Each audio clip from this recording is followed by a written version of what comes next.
Good evening and assalamu alaikum everyone. My name is Ahmed Muhtadi. I'm an undergraduate student currently studying history and politics at the University of Oxford. I'm originally from Bangladesh and I served as the 2025 president of the Oxford Bangla Society. And I, along with my committee, helped set up this program. I'm very proud today to be officially launching the Bangladesh to Oxford Postgrad Prep Series.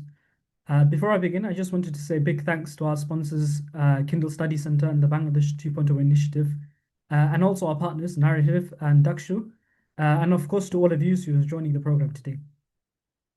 The University of Oxford is a very international institution, and in the years that I've spent here, I have seen students from all across the world. Many of these international students come to the UK for an education, and then they go back to their countries. Through their education, knowledge, and expertise that they gained from the time in the UK, they contribute massively to their home countries. This model of education has significantly aided the development of many countries in the world, such as Malaysia, China, India, and numerous others. However, even though our home country is very populous and has a very large student population, Bangladeshis are often underrepresented at places like Oxford. This is often because they don't have the sort of network of people that they could rely on who can give advice to them about how to apply to such places. Alhamdulillah, we here are very fortunate to be among the Bangladeshis who did manage to receive this great blessing of being able to study here. And it is my belief that because of this, we have a duty to extend this opportunity to others in our community. I pray that by doing so, you will benefit personally, and on a societal level, you will contribute to the development of Bangladesh, our home country. Before I begin the main part of the seminar, I would like to pass on the mic to Dr. Zafar Sadiq from Kindle Study Centre. Kindle Study Centre helped sponsor the program, so we're just going to hear a few short words from them before we begin.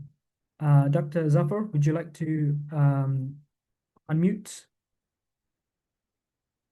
and open your camera as well, please? It's not allowing me to open my camera. Could you check now? Thank you. Jazakallah khair. I'd like to begin with my warmest greetings. Assalamu alaikum wa rahmatullah. May peace and blessings be upon all of you. Thank you for joining us at this magnificent event, an event that is represent not only a gathering of minds, but a journey towards your future plans, a journey to design new destinations, and indeed a journey to help shape the future of a nation. Your presence here today reflects vision, ambition, and shared commitment to progress. I would like to express my sincere gratitude to the Oxford Bangla Society for taking such a meaningful and timely initiative. I also extend my heartfelt thanks to Dakshu for their invaluable support in helping to fulfill this important agenda. Partnership like this demonstrate how collaboration can create real opportunities for young people and future leaders. Allow me to introduce myself. I'm Dr. Zafar Sadiq, the CEO of the Kindle Study Center and the Study Link project. The Study Link is one of the most important initiatives under the Kindle Study Center, and it reflects our long-standing commitment to education, opportunity, and global access. At Study Link, we are a dedicated team supporting international students in gaining admission to top universities worldwide, particularly in the UK, Australia, Canada, and USA. We go beyond securing offer letters by providing personalized guidance to help students choose courses and institutions that match their background, interest, and long-term career goals. With a strong focus on employability, we are not just preparing students for admission, but for a successful future beyond the graduation.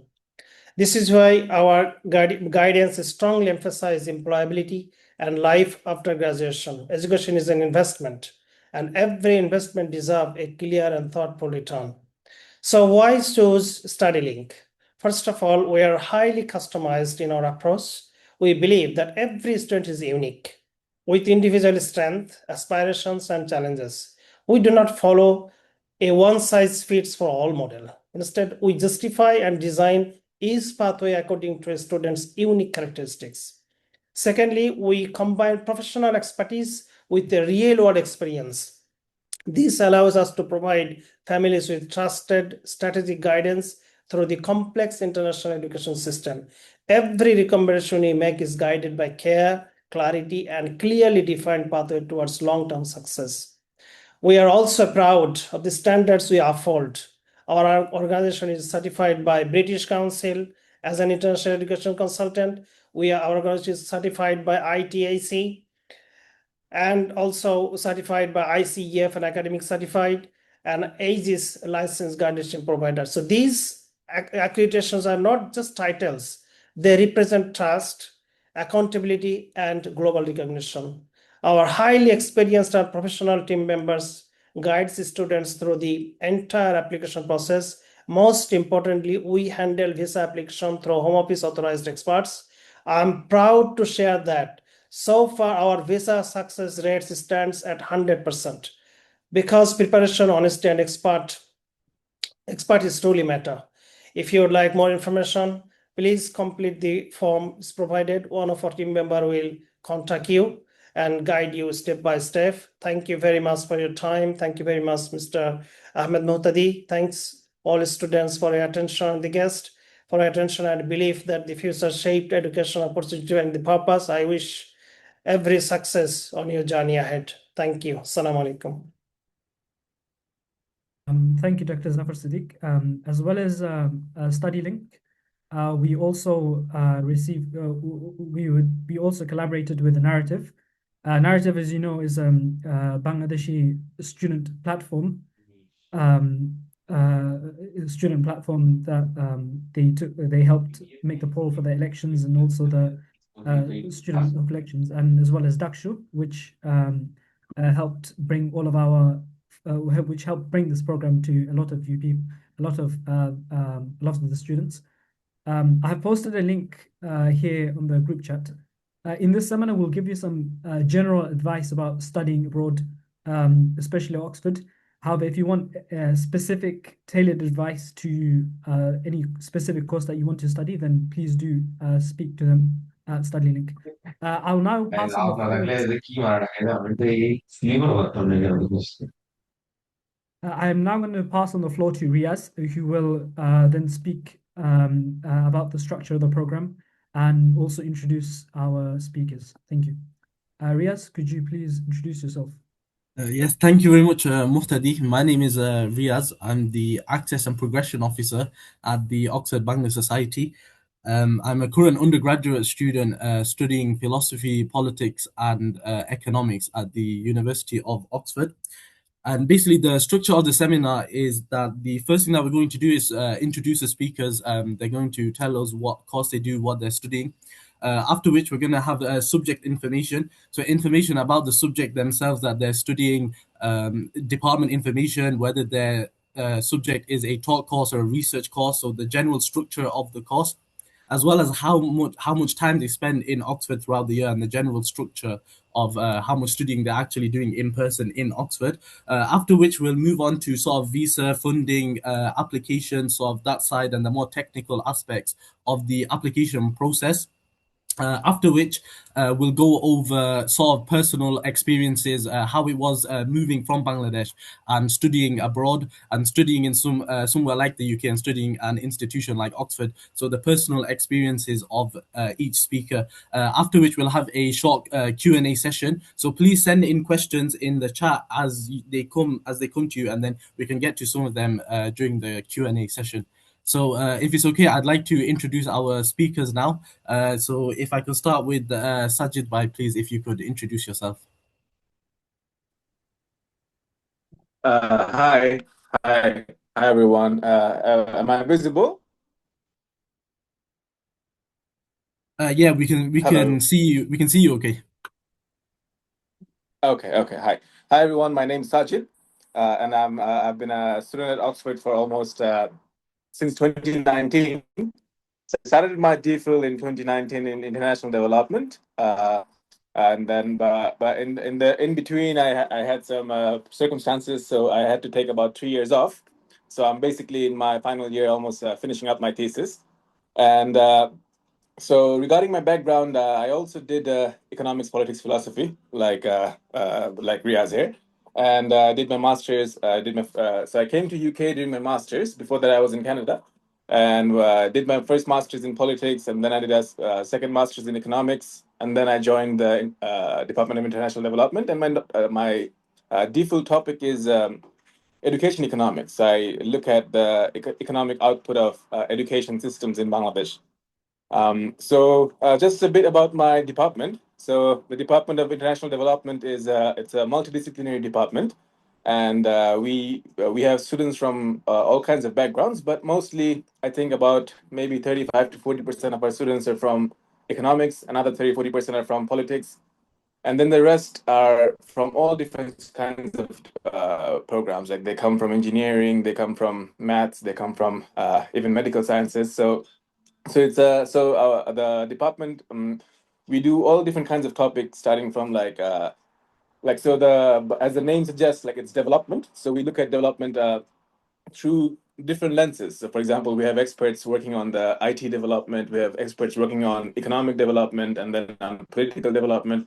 So I come from an economics background, and and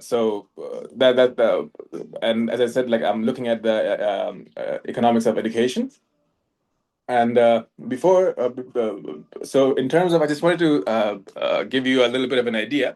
Like if anyone wants to apply for a PhD or a DPhil in my department, I think it's similar to other departments as well, so a lot of the process. But how it works is that one of the first things you need to do is you have to find a supervisor who is aligned with your idea. Like if you have a particular idea that you want to work with, you have to set a topic, and then you have to find a supervisor who is willing to supervise you. And that's basically the first step. Like if you don't have any supervisor, then there is no chance. But if you do have a supervisor, then you have to once the supervisor agrees to have you as a student, then you can apply for the program, and then the application process starts. So, Riaz, is there anything else that I need to say at this point? Thank you very much, Sajid Bhai. Thank you for sharing the information. Yeah, sure. Now, if it's okay, could I ask So- Nazifa just to introduce a bit about her background and sort of what she's studying and Thank sort you of so how it is much, studying Riyaz. MPhil. Yeah, for giving me the floor. So this is Nazifa Binta Harun. I come from Chittagong, Bangladesh, and I am an MPhil student in development studies in the same department as Sajid Bhai, so Oxford Department of International Development. This is my very first year. I just had one term in the 2-year course that I'm doing. So, to talk about my background, I did bachelor's in PP like Sajid Bhai and Riaz as in politics, philosophy, and economics, and my minor or focus was in development studies, where I kind of got like a fundamental knowledge of the tenets of development studies. But here in MPhil, what I'm trying to do is get a more deeper insight into.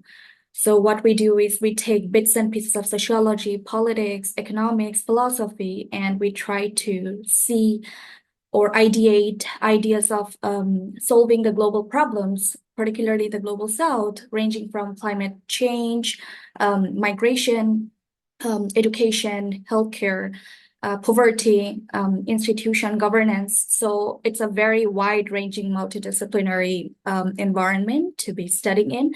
And my first year of coursework is basically helping me to get a theoretical idea of the tenets of development. And in my second year, I'm supposed to work on a dissertation on my particular research agenda. And it's supposed to be 30,000 words. So I hope that's it for now. But see you soon again for tips and strategies about the department and application.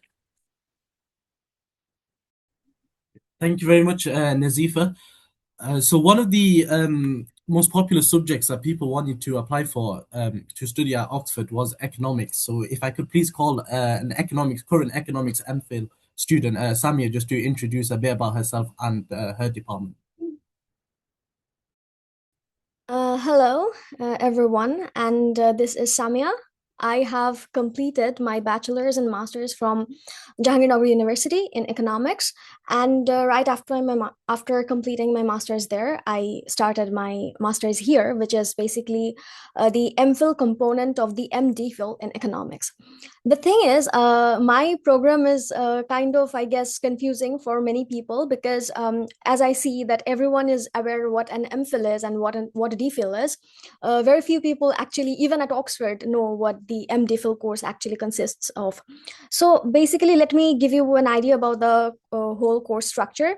So for an MPhil graduate at Oxford to progress to DPhil in economics, they are required to achieve distinction in their MPhil level, right? So a distinction necessarily means that you get 70% in all of your courses. So that is, by the way, very difficult to get in Oxford. The pass is comparatively easy. Merit is a bit more difficult, and the distinction is actually very difficult to obtain in Oxford. So for any student who is doing their MPhil in Oxford, for them to achieve this distinction, that is actually a huge pressure. And so they are very bothered by the coursework and very busy with the coursework. So they do not have the time to focus on their research. So to make this thing easier, my department and my teachers, they have decided that they will form a group of people who are more research inclined and ease their burden of progression to DPhil by loosening their requirement a little.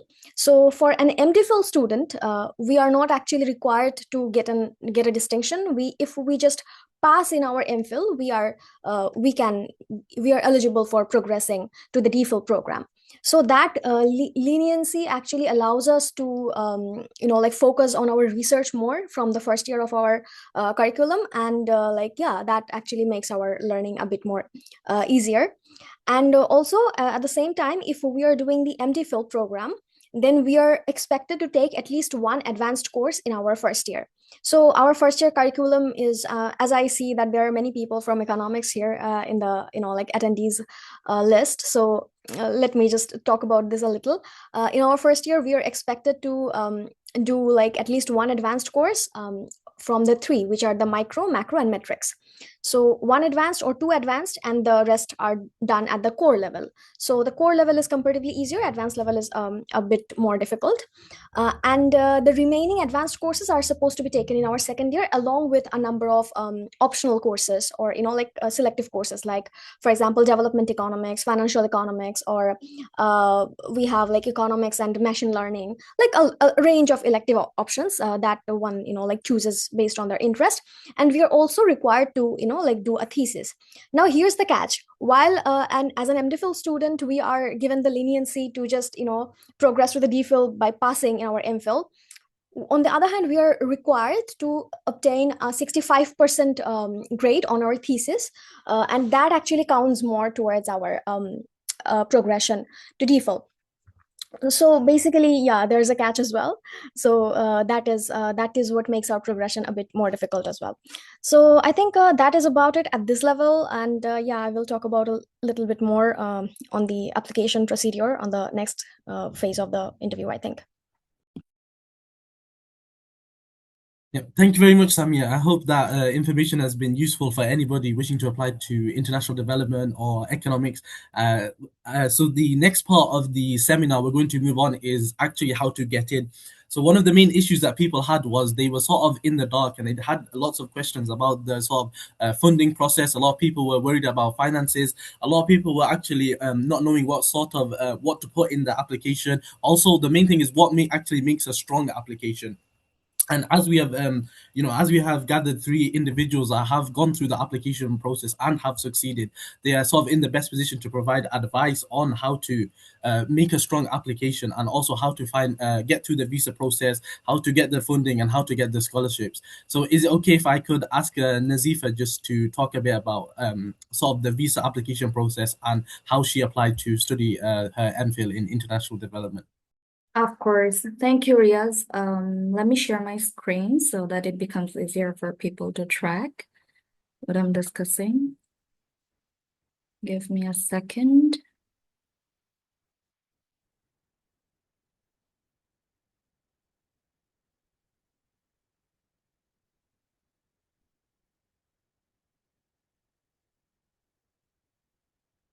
So I'll directly cut to the chase. So very primarily what we have to do is, and it can start from any time at any point, that you need to know what you want to research on. Because if you want to come in for a taught course or a research course here in Oxford, that's the core, that's the essence of your whole study period. So you need to be very sure, or at least have some idea of what you are passionate about researching on. And then you start to find programs that match your topic. It doesn't necessarily have to be in Oxford. There are other universities within the UK and beyond it. There's Cambridge, there's London School of Economics. So just do a Google research, just a brief research of, for example, if you are interested in poverty and governance, just search programs, master's programs in the UK related to poverty, and there's a lot of options for you. ChatGPT is also here to help you summarize what are the options available out there. Find programs that match your topic, and then look at those programs inside, what kind of courses, what kind of learning modules they have that can actually benefit the topic you want to research on.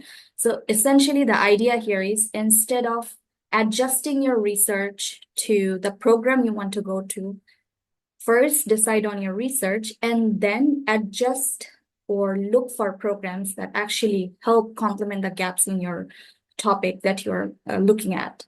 And then when you have a list of the programs you want to apply it, or you have a brief idea, make a list and then write a basic research proposal on the questions that your research is going to ask, and how the coursework and the thesis is going to help answer this question, or how are you going to approach the program. And very importantly, ultimately, what you have to do is customize it for each program, because each course or each program, there's a confusion sometimes between the idea of program and course. So in Oxford, for example, my program is also known as my course. So it is an MPhil program, but it is also an MPhil course within which we have sub courses, or like courses. So course can be actually used in like different meanings in the same setting. But so the idea is basically look at that course, look at the learning modules that offer, and then customize it. So for example, if one course offers you knowledge on A, another course may offer you knowledge on B theory. So how are those theories helping you? You have to relate that to your research agenda. And this works for almost all the courses that are here taught or researched within Oxford. And very importantly, the timeline. So usually the applications open in September, but it also varies by course. Most funding deadlines are on December 2nd or 3rd. So last year in 2025, it was December 2nd. For me, it was 3rd. So it just shuffles around that date, and it stays until January sometimes. So for some courses, the funding. So what I mean by funding deadline is, by that deadline, if you apply, you would be eligible for scholarships if they want to offer you one. But there are other deadlines later where you can still apply, but the scholarship, you may not be eligible for scholarships. You may have to self-fund yourself. There are so the later deadlines, as I mentioned, those are on February and sometimes very rarely in March, especially for courses with multiple rounds. For me, it was December 2nd as a funding deadline in development studies. And another program I applied for was in January 9th. So it depends. And then if you want to remain very organized, then do create a spreadsheet, which is very helpful. Like below, this is basically a glimpse of my spreadsheet, how I listed it. I listed the university program timeline. So is it 2 years? Is it 9 months? Is it 1 year? When's the deadline? There was a first and second deadline. There's the program link. I always skip so that whenever I need, I can refer back to it. The CV, SOP, research proposal, essays, references. So this is like a checklist of, okay, these are the documents I need to submit to the program. And if I did it, so done or not done, I can just tick it. Then very importantly, CV and SOP. So we already have a CV. So there are different versions of CV. We have a resume that we use for job experience, job application. We have usual CV that we generally use in different applications ranging from internships and other experiences. But for these programs, for study programs, academic programs in universities, you need to have a very academic CV, which has to list your academics firstly. So your grade, your courses, relevant courses, your universities. It doesn't have to always mention until your secondary level. Up to your secondary level, you can just mention higher secondary or just your bachelor's and list down the relevant aspects you need there. You need to also show relevant research projects you did, internships, work experience. If you have publications, conference presentations, extracurriculars, these are very optional. Our experiences vary from person to person. So whatever makes you unique and whatever is relevant to the program you're applying, you have to customize or tailor your CV according to that. And one important thing about listing research projects specifically, I would say, is what I did personally is I created a 2-page CV, but I also created another page where I wrote my research projects and presentations, and I listed some of the highlighting research papers I wrote during my bachelor's, which were not published, very importantly. It doesn't always have to be published. So you can just write unpublished manuscript, but put them in APA or any academically approved citation so that it shows that you were always very much involved and engaged in research projects, particularly if you're going for a research or taught course. And it adds brownie points if you have publications, if you have presented your research on any conferences. Also, another important thing would be on the CV, in the very first part, just write a personal profile of maybe 100 words, where you basically mention your degree, your university, if you have had very extraordinary achievement, what experiences, which field you were working on for, and try to also quantify those experiences. For example, 4 years, 3 years.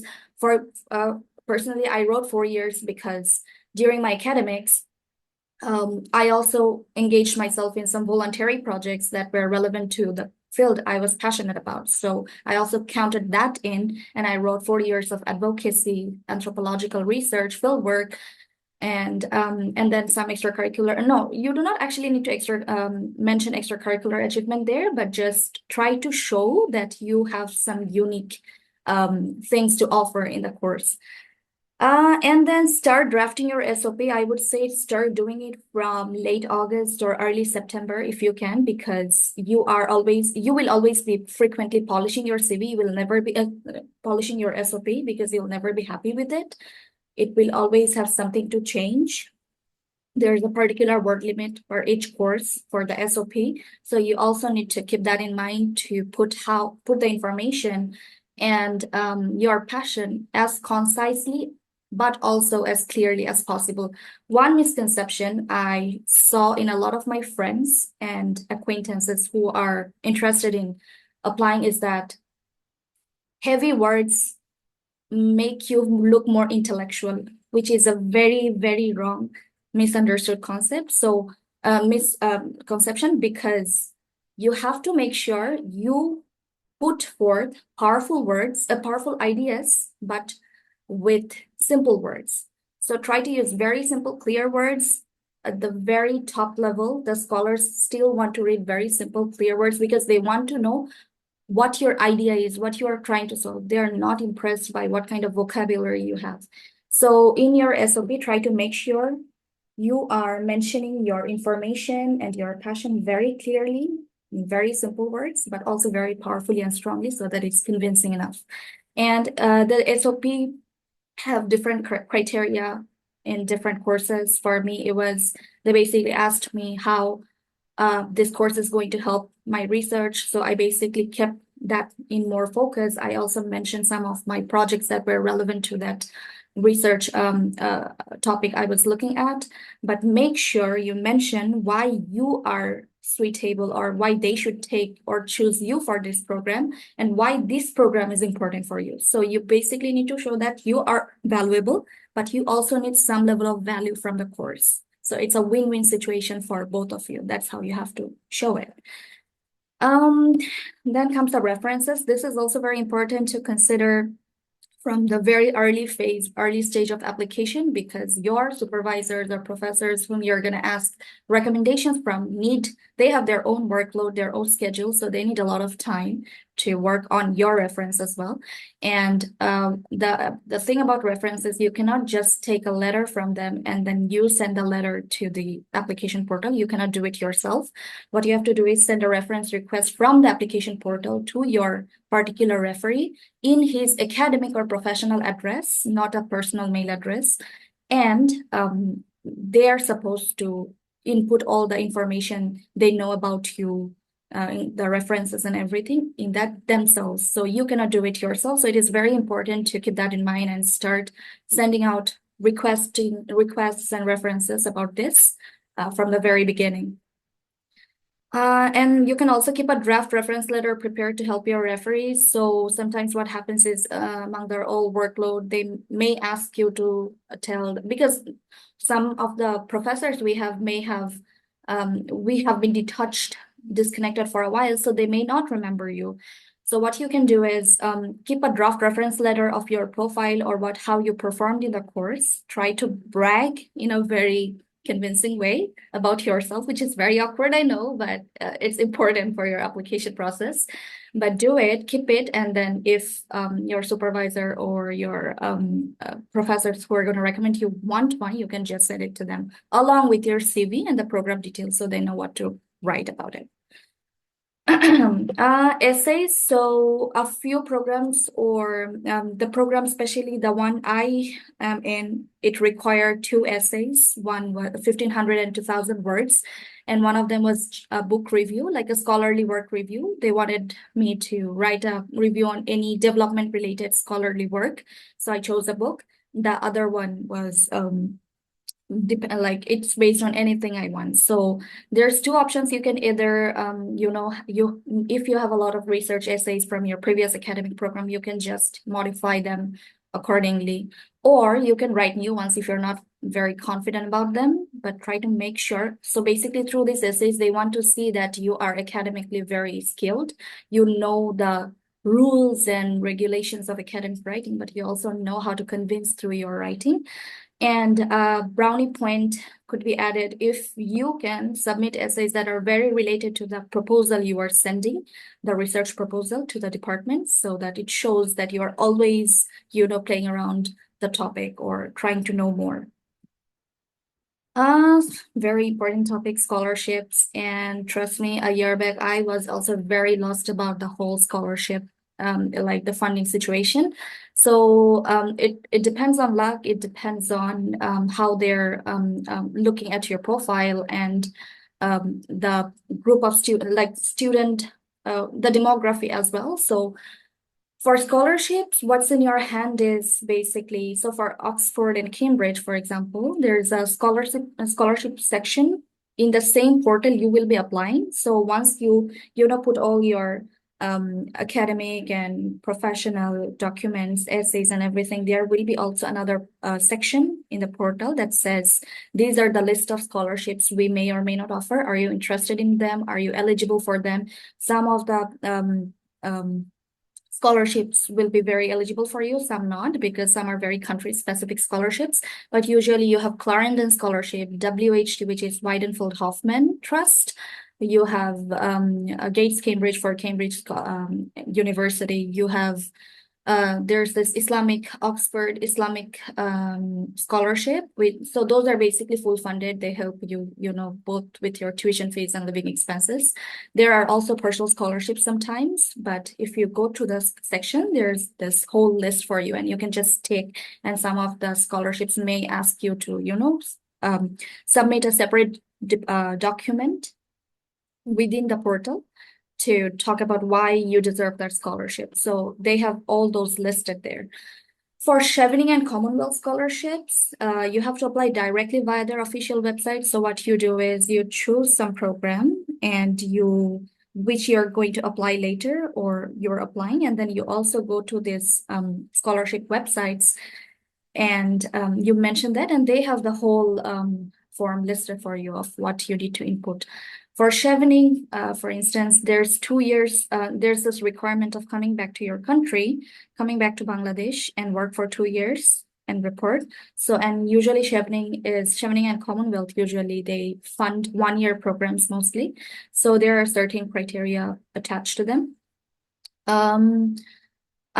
Besides that or beyond that, do research and apply for external scholarships because, again, it depends a lot on luck as well, how you are, chosen and everything. So you cannot just rely on the internal ones. But for all of this, just keep a draft standard scholarship application letter ready and try to show not very desperate, but also I think Samia can actually mention better on this, but because she had an interview. But what I would say is try to make sure that in the scholarship application letter, you show that you are valuable, you deserve the scholarship. Besides, as Bangladeshi nationals, we do have certain priorities and certain scholarships to receive them. So just have tawakkul and go on with that. And also for the scholarship, when you receive the scholarships, decisions is basically, so if you get an offer, if they choose you for the course, you'll get an offer letter by January or February. But for the scholarship decisions, they let you know by April or May, because there's this whole process of, choosing students for scholarships and looking at the applications. So it takes a lot of time. So you still need to wait 2 to 3 months after you get the original offer to see if you are self-funded or full funded or partially funded. So I hope that clarifies. Again, and finally, the last important thing, visa. So what happens if you get an admission offer from Oxford, Cambridge, or like top-ranked universities? The immigration sees you very capable and very harmless for those countries. So the visa process turns out to be very smooth usually. But these are the documents you necessarily need for the application. So once you get your offer and you're sure that you're going to pursue the program, you need to have valid passport that has a very late expiry date. Then you need to have a CAS number, that is known as confirmation of acceptance of studies. So once you get into a program, the program authority is going to send you this number and they are going to help you coordinate most of the process. You need to show proof of funds, which could be either your scholarship letter or your financial statements, your bank account, you need to show a certain level of fund to show that you're capable to take care of yourself financially while you're in this country. You need to have English language proof. So that could be, for me, it was IELTS. It could be other, Samia needed GRE. So it depends, it varies from program to program. Make sure, so usually what happens is once you get an offer, it could be either conditional or unconditional. If it's a conditional offer, they would ask you to send all your academic documents, so your grade transcripts and your IELTS certificate to them so that they can, and you have to send it via your academic, your university and the British Council or wherever you attend your IELTS exam on, because your own, you are yourself not reliable. Like they would not just take your word for it. They need to show some proof. So that's why they give you this conditional offers. A conditional basically means you need to show that you have done those and you need to reliably send those documents to them. You need to have a TB test certificate during the visa application process. It takes 5,000 BDT, and there are certain designated medicals for it. You can just go in your own district, and it takes 1 day to give you the certificate. Academic certificate and transcripts, as I said, you need to keep them ready because in the visa, like immigration, sometimes they want to see it. ATAS certificate, this is sometimes needed, sometimes not needed. Certain subjects needed. For my subject, it didn't. They didn't require it. For proof of funds, a bit on this. So you need to show tuition fees for the first year minus any amount already paid. So you may need to pay a bit like an admission or something in the first year, but you need to at least show tuition fees for the first year, which is, for my program, it was £35,000. And you also need to show living costs. So if you get into any university within London, you need to show you have 1,334 pounds per month. And outside London, so Oxford, Cambridge, or other parts of England, you need to show this. To make sure funds must be held for 28 consecutive days, and bank statement must not be older than 31 days of the date of application. And finally, the visa application process is you accept your offer, you receive the CAS, you prepare the documents as I mentioned in the previous slide. You apply online on the UKVI website. It's completely digital. Then you pay. So for in my time, it was £540, but recently I checked the visa fee was reduced to £490. I had to pay IHS for 2.5 years because my visa is for 2.5 years. So usually it's £776 per year. You also need to book a biometric appointment. Usually it's based in Dhaka, the hospital that helps you with that. And then upload your documents on the website. You attend the appointment and you wait for a decision. Usually it takes, for me, it took 1 week, but mostly it takes 3 weeks, but there are priority available. This is mostly about visa, but it's going to be very smooth, trust me, once you get in. And I hope this clarifies most of it. Other than that, about life in Oxford, so far it's been quite smooth. My cohort has been very diverse, so it's really easy to blend in because everyone is so out of place that everyone fits in with one another. And there are so many other activities you can do beyond academics. The academic environment is quite rigorous. It will demand a lot from you. It will, you have to be very prepared and very organized from the very beginning of the year. But also at the same time, there will be support systems to help you out on whatever you're struggling with. The faculty is very supportive. Your peers will be very supportive. And other than that, you can, there is Oxford Union, the debating society where you can attend debates if you have the membership. If there are so many clubs all around Oxford, clubs and societies, you can attend them. There are formal dinners every week in the college where you have dinner in a very vintage, old school way, but very fun. So many things await you once you get in.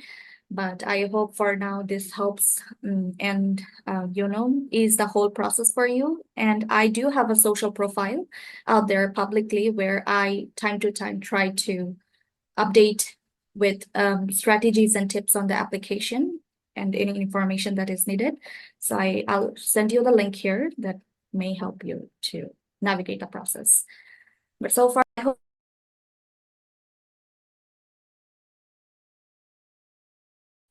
Hello? Can you hear me?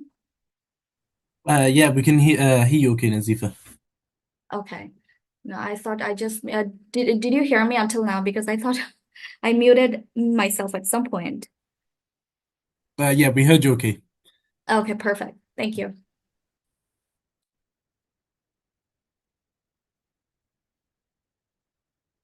Okay, then thank you very much, Nazifa, for that very thorough and very comprehensive overview of sort of the application process, the visa process, and everything to prepare.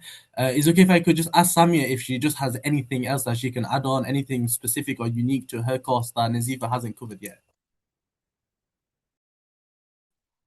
Hello, thank you, Riaz, and also Nazifa. Actually, when we were preparing this whole session, I asked to go after Nazifa because I was pretty confident that she would cover like a lot of stuff, and it would make my job so much easier. Um, yes, there are some distinctions that I would like to point out, and I can already see that there has been some questions already in the chat box. First of all, the difference from development economics to economics is that GRE is required. If you want to, apply in the Department of Economics, you would require to take a GRE, and the competitive score at Oxford for GRE is 160 for verbal, 164 for quant, and 4.5 in the analytical writing section. So that is something that anyone who aspires to study economics should keep in mind. And also there is a specific requirement for IELTS as well. Like for example, we are like accustomed to hearing that if you get a 6.5 in IELTS, you can apply to almost every university in the world, which is for the most part true, but not true for Oxford Economics.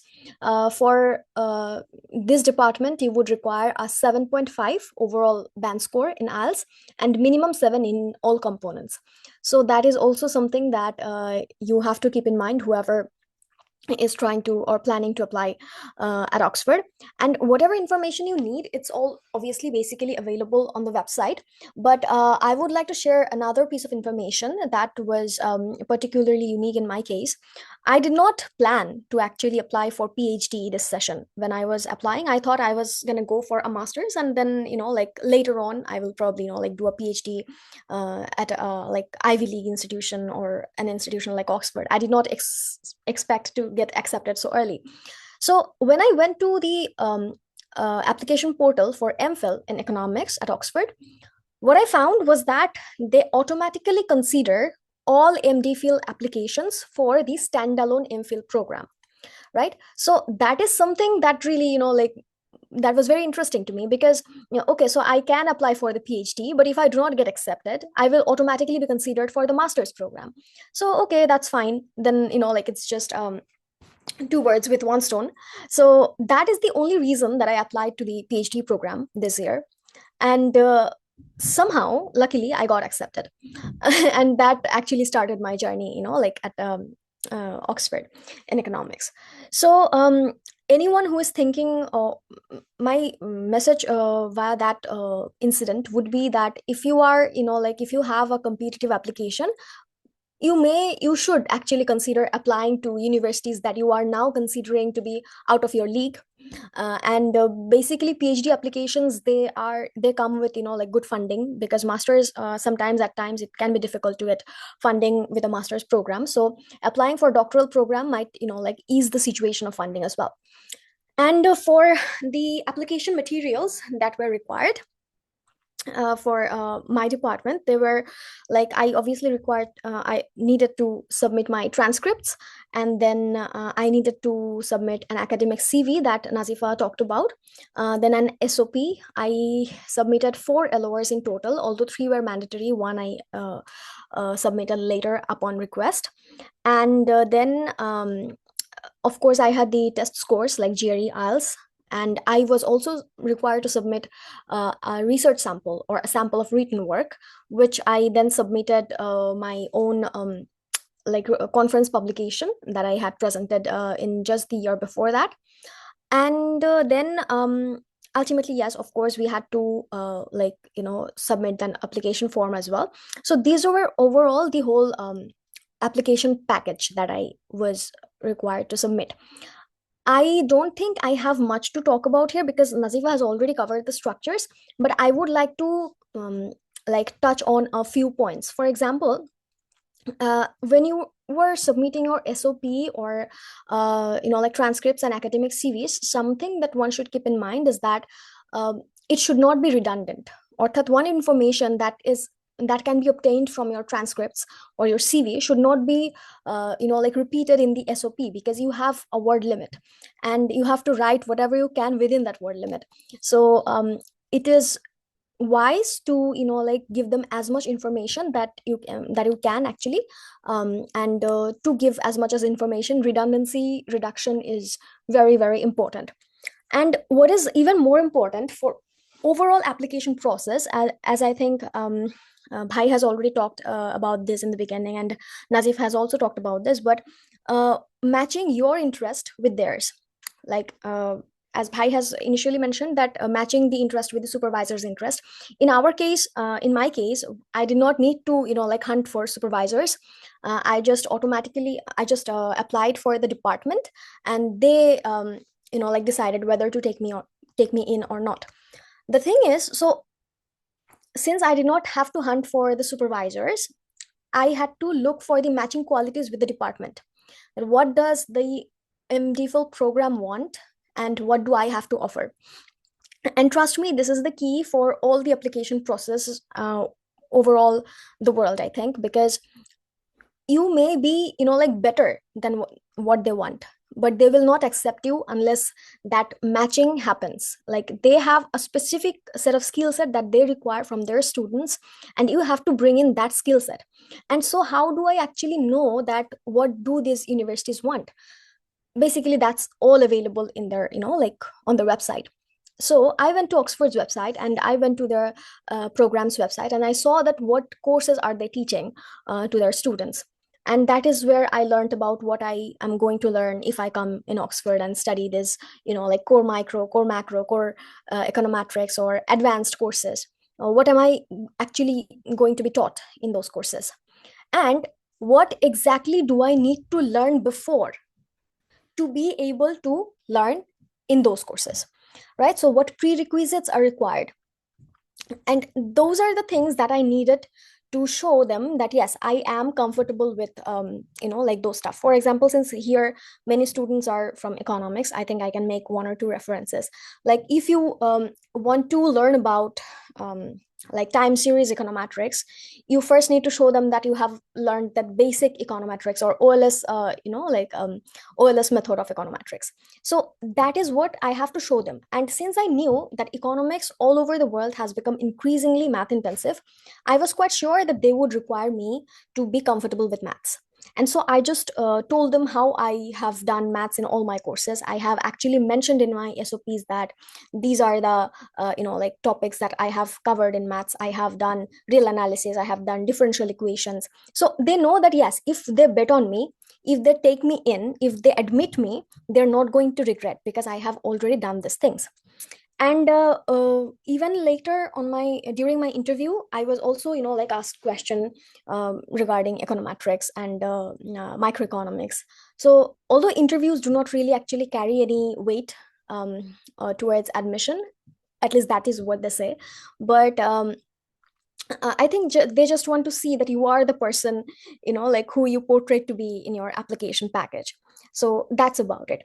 And since when I decided to apply for the MD field, when I saw that this program like maybe my shot, I found that they are very research intensive program. And so I also like incorporated all the research experiences that I had, my internship, my work with my professors. And as Nazifa has said, that she had mentioned that she had mentioned some papers in her CV that were not yet published. I did the same. I mean, like there were, like some papers that I didn't even know that if I was going to, like make the attempt to publish in future, but I still included them in my CV and as papers in progress.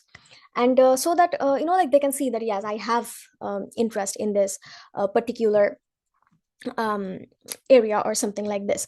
So before actually closing my talk, I would like to share my screen for a moment. Hello, Riaz. Yes. Are you able to share the screen? Okay, yeah, I hope so. Yeah, okay.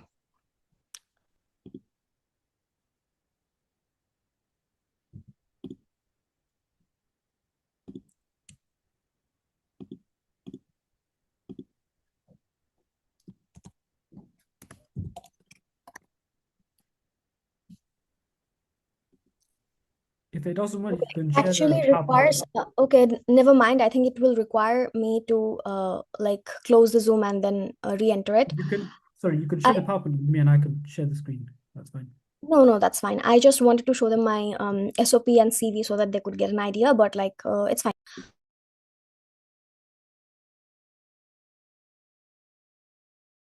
I think you're muted. Oh, sorry. Okay, so yeah, I have discussed whatever I needed to.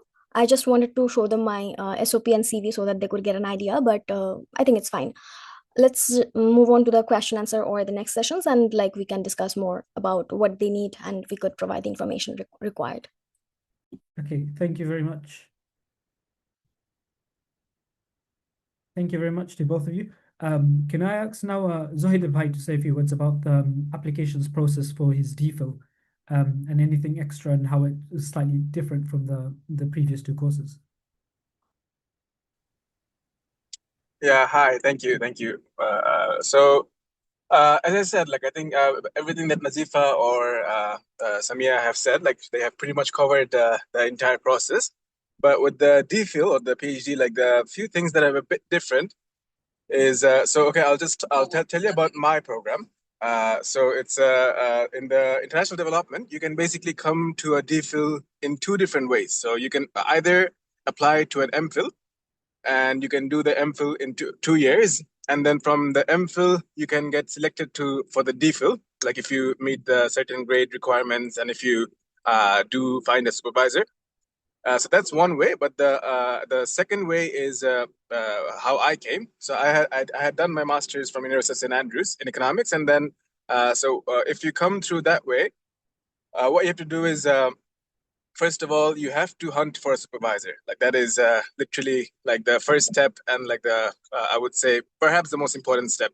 So let's say if you so how you hunt for a supervisor is you literally go to the department, and so within each department, especially in my department, like the number of there is a particular page called people, and when you go through the people, they will show you what interests they have. Like for example, they could be in economics or they could be in politics. So, and if you dig deeper, you will find different kinds of themes that they're interested in. Maybe someone's interested in politics, as in like, and someone's interested in education, someone's interested in internet. So all different kinds of interests you can find. And if you find someone who is suitable for you, like if they do research that which matches yours, so then you shoot them an email.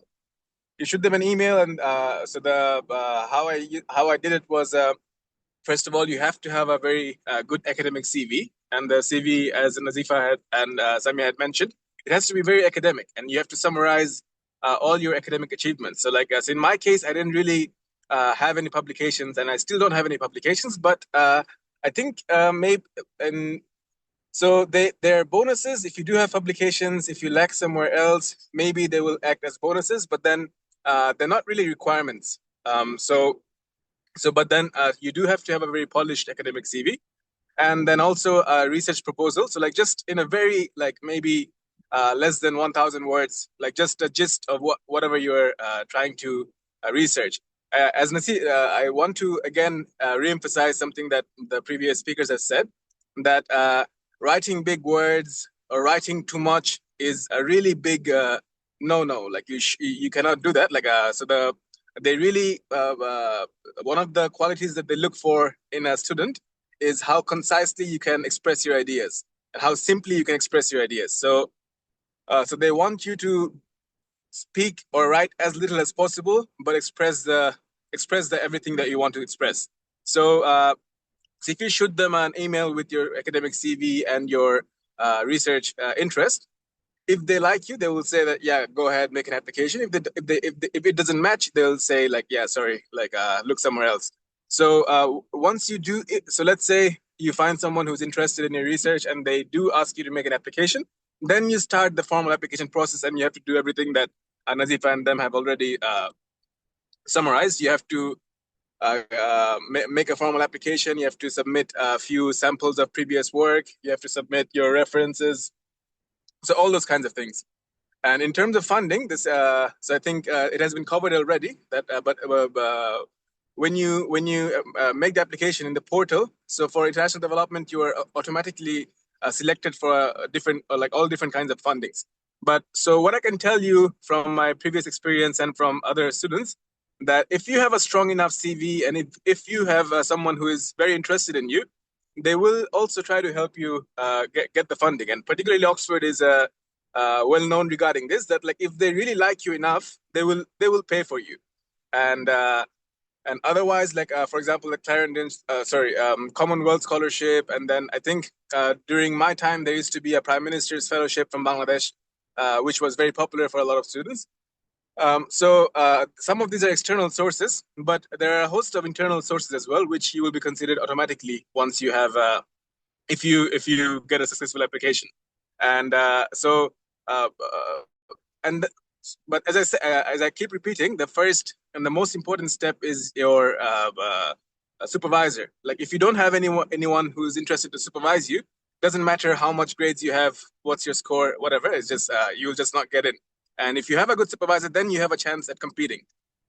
So yeah, that's about it. Like if anyone has any particular question, I'll tell you a little bit about my DPhil course. So as I was telling you, like if you come through the MPhil course, then Nazifa has already explained what you have to do. But if you come through directly into the DPhil, so you start your year off as a probationary research student, and during that year you have to take a methodology course, or it can be a theory course or whatever. And it can be from any department, like it can be international development, or it can be from economics or from politics, whichever department that you're interested in. You have to pass that course. You don't have to really do very good, but you have to at least pass that course. Otherwise, you'll get kicked out after the first year if you don't pass. So you have to pass that course, and also you have to write like a research report. It's called a transfer of status. So you start off as a probationary research student, and then in that 1 year, you have to write about a 10,000 word piece, which is basically a very extended research proposal. So you extend your idea more, you do all the literature review, and then you generate a report, so the transfer report, and then you have to sit for a viva. The viva will be 2 people. They will be grilling you for about like 2 to 3 hours, trying to poke hole into your ideas. But then if you pass that transfer course, then you basically become a DPhil student. Before that, you're just a probationary research student. So the 2 things that you must pass, one of them is the course that you'll do, and the second one is the viva. So if you pass those 2, then you get on to the second stage, which is your DPhil. And so they give you about 4 years, but then for many different reasons, as I was telling you, like I had to take off almost like 3 years in between for different personal reasons. So there are different options, but the general idea is that you have to finish it off within 4 years. Yeah. So I wanted to tell you a bit more, something that I don't think the previous speakers have touched upon, is the college. So many of you may know that Oxford University has, I think, about like more than 3 dozen colleges.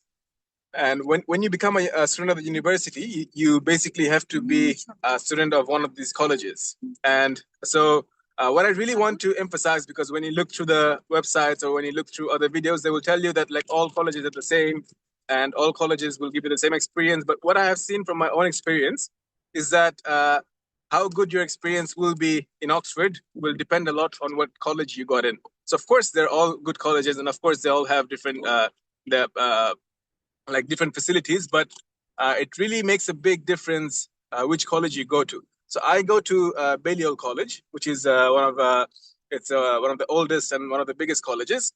So that was a lot of fun for me. Like, and I have spent years, and I've been in Oxford for quite a while. So this was, I think, if I hadn't got into Balliol College, maybe my Oxford experience would not have been as fun as it is now. So the different college, so a lot of my funding also came from my college. So that's why I've been trying to say that, like, your college makes a big difference, like, in terms of funding, in terms of what accommodation that you live in terms of Nazifa was telling you about the formal dinners, which is like one of the very characteristic things about Oxford. And so what kind of formal dinners you'll be going to, what kind of events you'll be attending, all of these things depend on your college.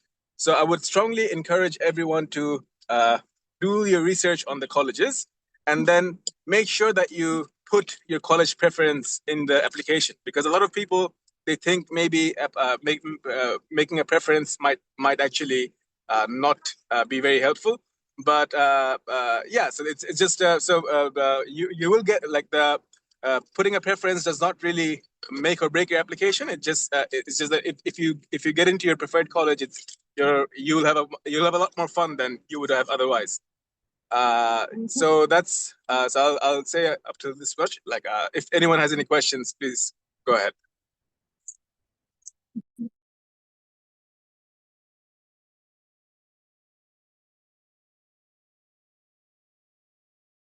Yes, I think now we're going to go to the question and answer session. So a few people asked about extracurricular and job and work experience. So could you tell about the work experience requirements for masters in DPhil? Firstly, if it's required in the first place and sort of how it's different. Um, yeah, does someone want to begin first?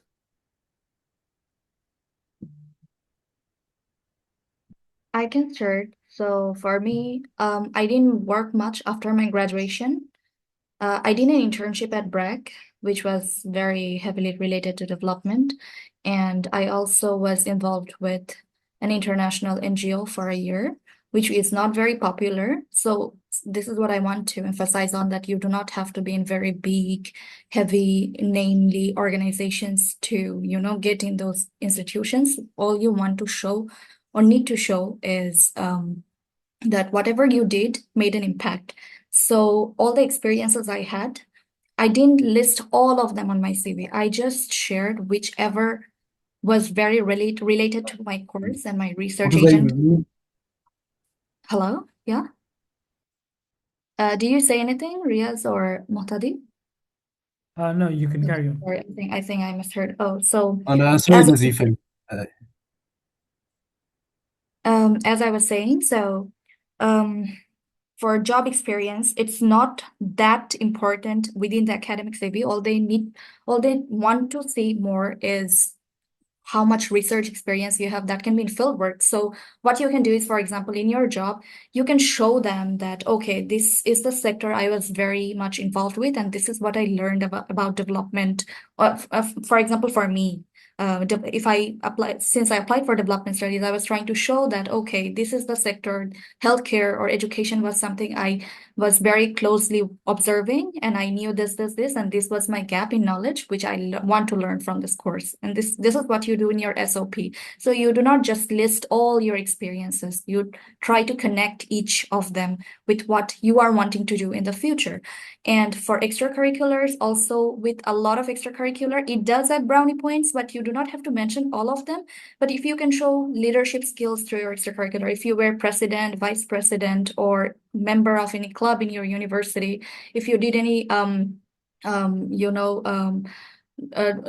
if you arranged a exhibition, if you arrange some kind of event in your club, this basically shows that you have management skills. If you have leadership skills, you also have multicultural skills, or you can function in a people-oriented environment. That is very important here in Oxford as well. It's a very multicultural university, right? So you basically try to show that you can make an impact through whatever you did before now. So you just try to connect everything, try to show everything relevant, but also do not list, because your academic CV also has to be very concise, 2 pages maximum usually, but it can vary.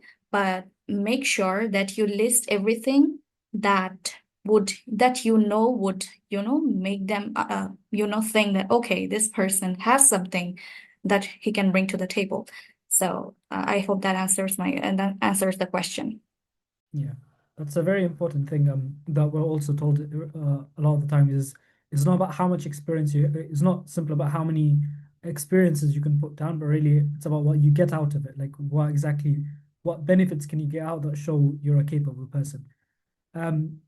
So moving on to another question, one person asked, for the Oxford Masters in Economic Development, is it a must do that you have to do a Masters in Bangladesh and then apply? Or can't you apply with a strong bachelor's? I think this question doesn't only apply for economics, but also for the other subjects. So does someone want to unmute? If it's about the Department of International Development, I can try again. Can you repeat the question for me so that I can The answer? question is, for the Oxford Masters in Economic Development, is it a must do that you have to, is it a must to do a Masters in Bangladesh and then apply?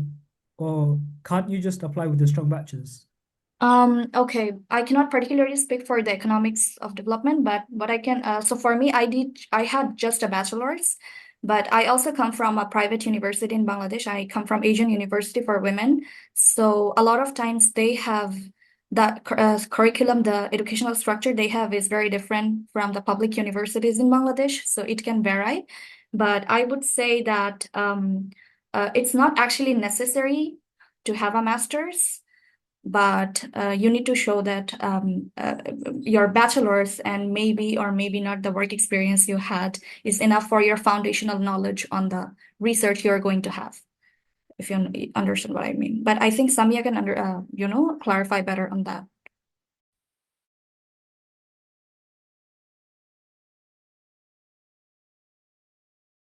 Samia, are you able to unmute?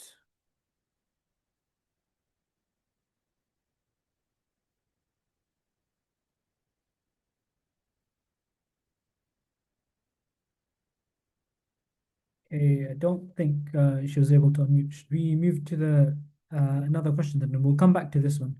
There's a question for you, Nazifa, directly. Somebody just said that you mentioned that you added an annex section to your CV, which highlights the publications that you did. So they're just asking, did you title the annex section on your CV, or did you just keep it with the flow? They just want some clarification on that. Yes, definitely. So what I did throughout my CV is put each experience into not each experience, a category of experiences. So for the annex section, I basically wrote another section. I added another section that was titled Research, Projects, and Presentations. I can actually share a screenshot of that part to this group chat so that it helps. But what the idea is basically to show that all the research projects relevant to your research agenda in the upcoming course, you just list them in APA or MLA citation, writing unpublished manuscript if it's unpublished. You can also list film if you created any short films, any documentaries, if you have done any presentations, just mention it in a formal citation structure. I hope that answers your question. But yeah, it has to be a different certain section in the third page, or maybe if you have space in the second page. Okay, this is another I think quite a good question. It's for when you talk about your research area, is it better to narrow down on a very deeply in a very specific area, or show that you have a broad knowledge about the subject? That's a very good question, very relevant. So for me, what I did was I actually had developed a certain layout for myself. And so I had a main research question, and I also showed 4 to 5 sub research questions. And I basically strategically showed that each of the sub questions that I formulated from my main research question is going to be the course modules, the learning modules in the course is going to help answer those sub questions. So for example, if one of my question is, how can I decolonize the curriculum in Bangladesh? If that's a sub question, then I can and then I was showing that, okay, this course is talking about, this course has this learning module on decolonization and in the global south and the criticisms of it. And I was basically showing that, okay, so you're offering me this in the course, which I can use to expand my theoretical knowledge and answer my sub-research questions. So I was basically showing that, see, I already have a research topic figured out. I want to research on this. Now your course or this course can actually add value to this question or help me answer this question by expanding my knowledge. But also try to show that why is it Oxford or this course that this Oxford in this institution that is helping you. You can show that because the scholars that are within Oxford in your classroom do have a much more exposed knowledge compared to the universities you have at your home, so that it shows that you need both the department, both the academic environment and the learning modules to complement your gaps in the question you have in your mind for your research. So to directly answer that question, it can be broad, but if it's narrowed down, try to categorize it into 3 or 4 questions so that it shows that you have to think, you had some time to think, or you know what you're doing. That's what you have to show them. Do not show them you're clueless or you are just trying to figure it out.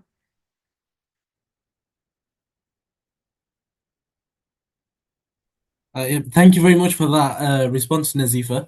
I'm going to pose a quick question to Samia, if that's okay. A lot of people are basically just asking about the what to put on their CV and what to put on the application. So there's basically questions such as what is more important, extracurricular activities or your research paper.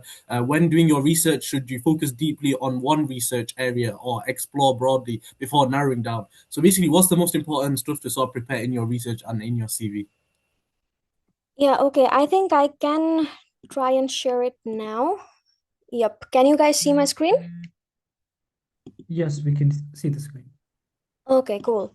So let me just show you. This is the Harvard CV template, and this is available online, so you can just get it. And like making CV on a doc, it's like so much easier than making a PowerPoint CV or something like that. So that is a plus that we have, because we do not need to make the flashy corporate CVs. Our CVs are very boring, but they are like packed with information, and it is quite a conception. Nazifa has already talked about this, that we cannot like our CVs cannot exceed 2 pages limit at this stage of our life. But I think if you have relevant information, they do not care if your CV like exceeds the limit of 3 pages. For example, mine, as you can see, I had it condensed. My original CV was even longer. This is like a 4 page, 3.5 page CV, but every information that I put in here were actually like relevant for the application. And this is while this is the CV for Oxford, I send the CV to my other applications as well, and none of them actually like complained about this CV limits or the page limits. So the information that I'm putting in this CV is like, I am trying to like highlight my like course structure, that what courses would be relevant to the program that I'm applying to. So like I try to write 1 or 2 lines regarding that, and then like comes my research experiences. So these, as you can see, that the research experience and my topics of research, they're very diversified. One of them is related to organic fertilizer, another is related to digital technology, another is related to this improving the quality of life of underprivileged women. These are very diverse topics, but like it did not really matter that I'm working on a range of topics rather than being specialized, because as an undergraduate, I am supposed to explore, right? I am supposed to explore like what like choices I have in front of me, and like what I can like work with, and what actually interests me, or what I want to make a contribution regarding, right? So I think it's okay to like work on a diversified range of research topics at your undergraduate or masters. But when you are, of course, like applying to a direct PhD, like when you are applying for a DPhil, it has to be like specialized then. So since I am currently studying the MPhil component of my program, I have not yet fixed what my DPhil research will be on. But had I been a student of DPhil, I would have had to like focus and decide what topic I want to work on. So I think it's fine that your research experiences are diversified. And one question that definitely follows after I tell them about my research work and what kind of projects I've been involved in. People keep asking me that how can I be involved in research as a student, as an undergraduate student. So what you need to do is you need to learn some marketable skills regarding research, right? You need to learn how to write a literature review probably, or you need to learn how to make like a table from the data analysis that a researcher does. So these are easy work. You can just like do them on Microsoft Word, Microsoft Excel, and like these are not very like severe stuff. And for writing a literature review, all you need is just polish your writing skills, how to make an argument and like write that beautifully, to communicate the message.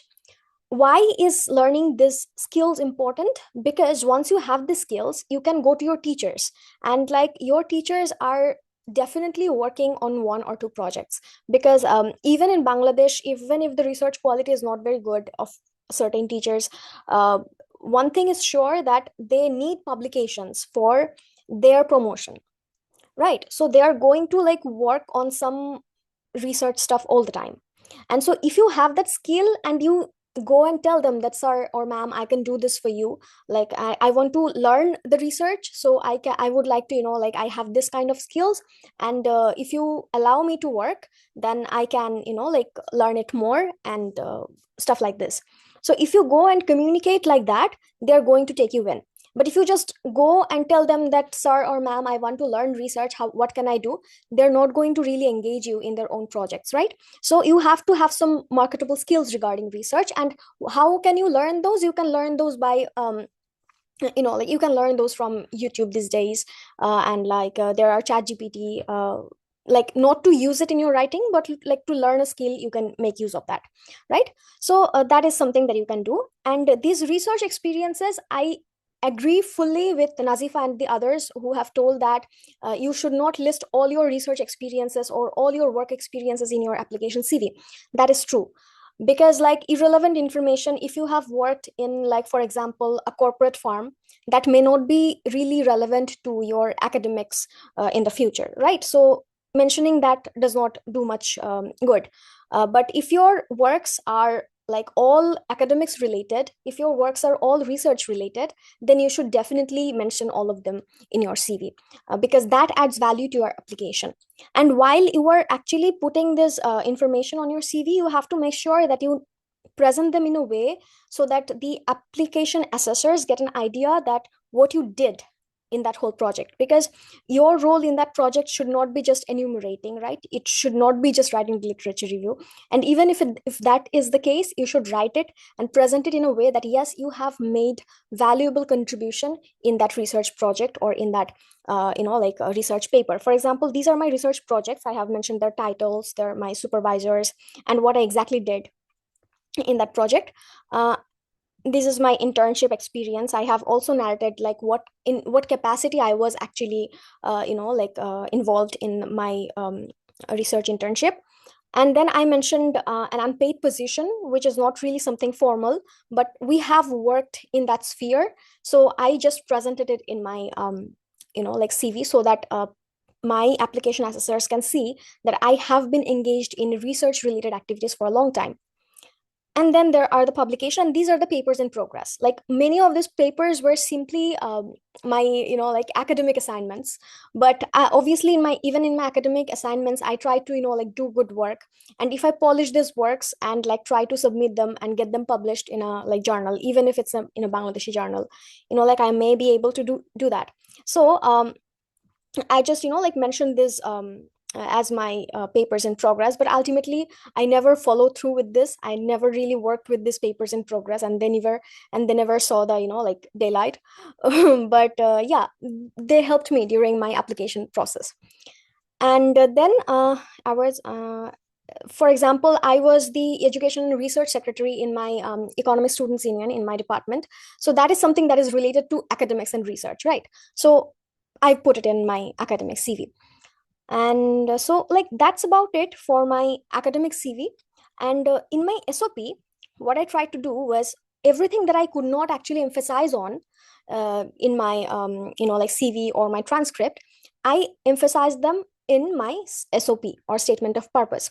For example, in an SOP, like from my transcript, my application assessors, they cannot really see what I learned in the maths course or in the statistics course. So they do not know that what topics I specialize in.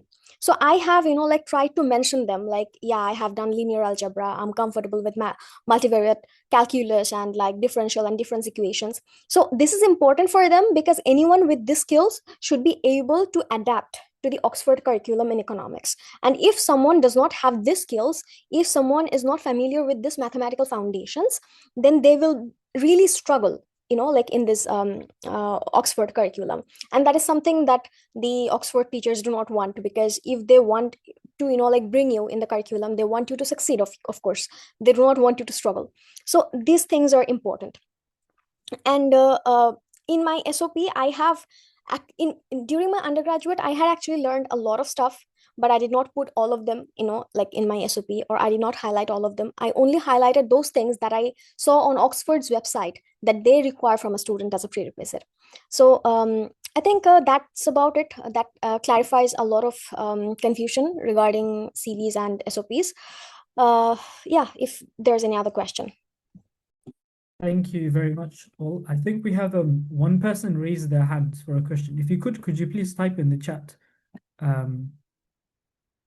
Okay, they've typed it. Is there, I think this will be our last question, and it says, is there a way to show maths preparedness if it is not reflected in the transcripts? Yeah, exactly. I think I just, sorry. Yeah, I think I'm gonna answer the question, but I have already answered it in my SOP, when I was demonstrating that. So yeah. That's nice. I think that's the one key thing to take away. It's not only about how much stuff you put, but make sure that everything's relevant to exactly what you're applying for. It's not just throwing everything you can at it, but make sure everything's very targeted and relevant. We're almost hitting our 1.5 hour margin, so we will have to wrap up very soon. If anyone does have any more questions and any more comments, then you could contact us. You can message us on Facebook. And we also have and there you could also find our email at oxunibdsoc@gmail.com. We have our next seminar tomorrow on, I believe it's a medical sciences. So if anyone is interested for that, you can also join. I'm also reposting the link again by Kindle Study Center. And of course, if you want to get personal support for your application, you could also contact them. Inshallah, if you guys want to join tomorrow's seminar or our next ones where we'll cover subjects like law, history, and so on, then you are also free to join as well. But thank you all very much for joining. And I hope that this session benefited you greatly. Thank you very much. Assalamu alaikum.